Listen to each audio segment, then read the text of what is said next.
Miss France, des femmes qui défilent en maillot de bain et en tenue de soirée face à un jury et des millions de téléspectateurs qui éliront la plus belle d'entre elles. Ce samedi 16 décembre, comme tous les ans, l'élection de Miss France sera l'un des programmes les plus regardés de l'année à la télévision. Un divertissement contre lequel nombre d'associations et personnalités féministes s'insurgent. Les principaux reproches ? Cette élection met les femmes en compétition sur des critères principalement physiques. Il promeut une beauté standardisée et relègue les participantes au statut de femme-objet. Des critiques est toujours bien présente en 2017.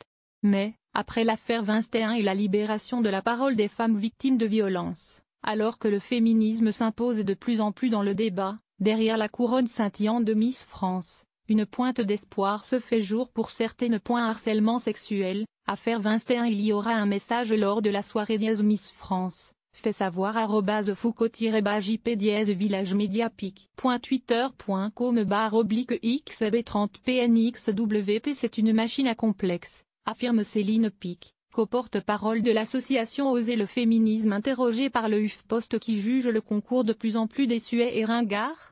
Il est dommage que la seule soirée de l'année dédiée aux femmes à la télévision cultive l'idée de la femme-objet, regrette quant à elle Raphaël Rémy Leleu, une autre porte-parole de l'association auprès de l'AFP. Rebecca Ansem, créatrice de la Nestlé féministe Les Glorieuses, interrogée par le HuffPost, n'est pas plus enthousiasmée par le concours mais relativise cette élection fait partie de la culture française, assurant que ce que l'on trouve sur Internet, c'est bien pire que le spectacle de défilé de maillot de bain à une heure de grande écoute.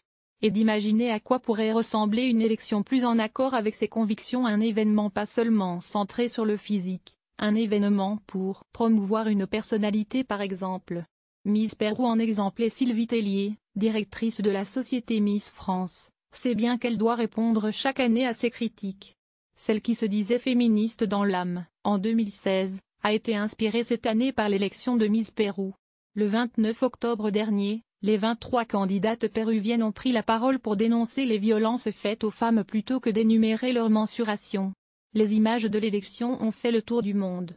Même s'il s'agit avant tout d'une émission de divertissement, nous ne pouvons ignorer une réalité qui fait l'actualité depuis le scandale Weinstein, explique Sylvie Tellier au JDD.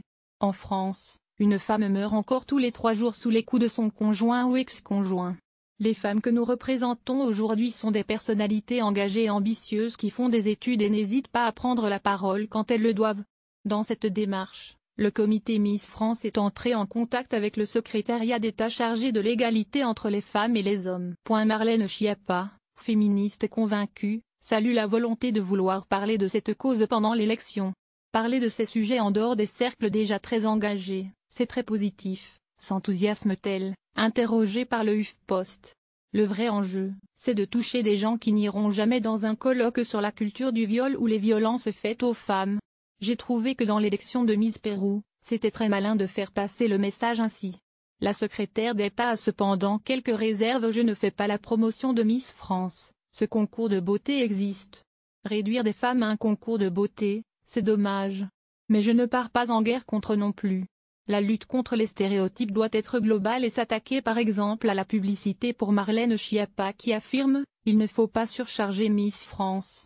Lire aussi, pour suivre les dernières actualités sur le HuffPost C'est la vie, cliquez ici 2 fois par semaine. Recevez la newsletter du HuffPost C'est la vie. Retrouvez-nous sur notre page Facebook. À voir également sur le HuffPost. Envoyez une correction.